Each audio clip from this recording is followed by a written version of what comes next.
Hi, I'm Jason Wilson, member of the Gray Town Council, and I would like to speak to you about some key points and issues regarding the Gray 2019 budget. First, it's not all rainbows and unicorns. Budgets are about making trade-offs and coming to compromises. Unfortunately, Santa Claus did not bring us a ladder truck this year, and Town Council is aware that it has been a topic of much discussion by the citizens of Gray, so let's address it.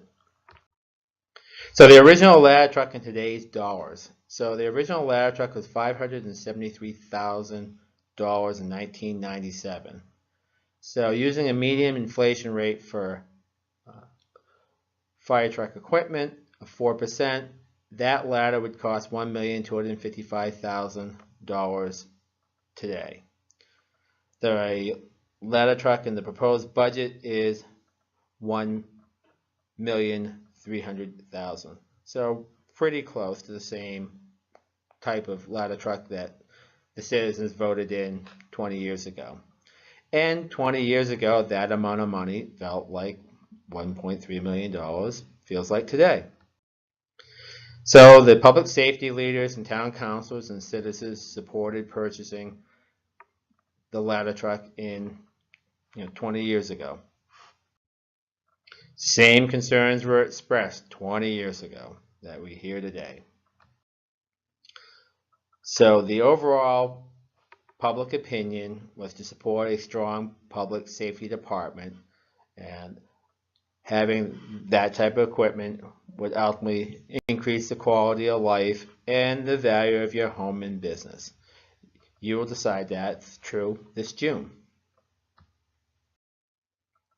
Now, the LD1 or spending cap. The key idea is simple. If you have personal income growth and you have the town property tax revenue growth, that's an indicator of your tax capacity. So if you keep government spending below those two benchmarks, your tax burden will decrease.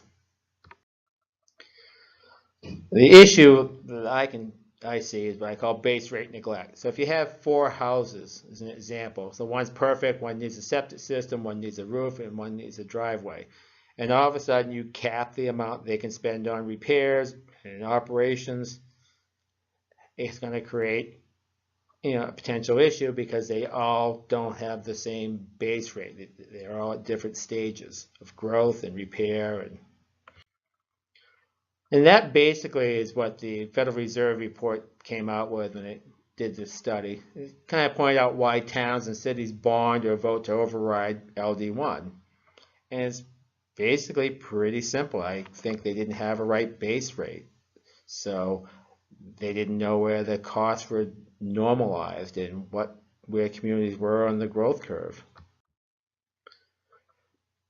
And they did that with 470 cities and towns at various levels of growth. The other point is that state budgets mask the impact of the municipal mandates they contain. An example of that in Gray is Gray taking over an urban compact because of our population growth.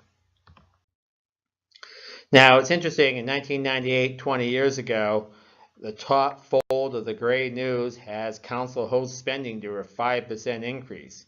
And if you look in the lower right-hand corner of the partial paragraph, you'll see the previous year had a higher budget, so they cut it back. That kind of parallels what happened with the town council. Last year's budget was significantly higher than this year's. So things are kind of repeating in a certain pattern as they do historically. Now, 2019 budget is below the LD1 spending cap, and that's an important thing to keep in mind. The increase was 1.88%. So the budget reflects citizens' wants and needs. So regarding all the complexities of the budgetary process, the big picture of what happens is working with the town manager, town staff, department heads, listening to citizens, they basically bring their budgets, which kind of directly reflect the citizens' wants and needs. Our public safety budget are basically the demands of the town of Gray and their citizens. The public works budget. The town council, working with the town manager, tries to come up with a budget that we believe reflects the citizens' wants and needs.